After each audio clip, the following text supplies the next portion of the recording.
Yung papaya nyo, gawin nating masarap na merienda ito. Pati paggawa ng sukang sausawan, ituturo ko. Kaya naman, titikman ko muna to.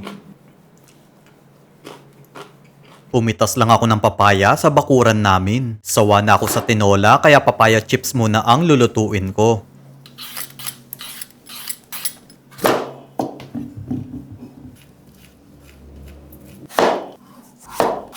Hiniwa ko lang ng parang fries ito.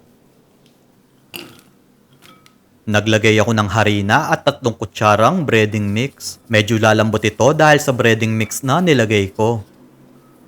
Yung mga non-stick pan, silicone utensils at yung chopping board na ginagamit ko, nasa comment section kung saan ko nabili ang mga ito.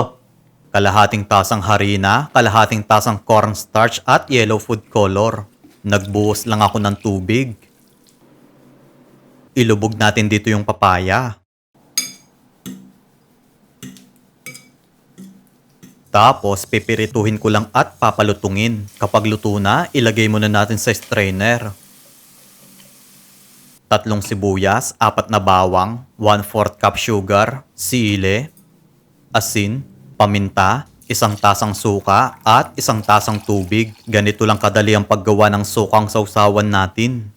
Lalagyanan ng fries ang gagamitin ko para kung gusto nyong magnegosyo. Heto ng ating papaya chips. Kaya kung gusto nyo pang makapanood ng mga recipe na tulad nito, mag-follow lang kayo kay Lokong Kusinero.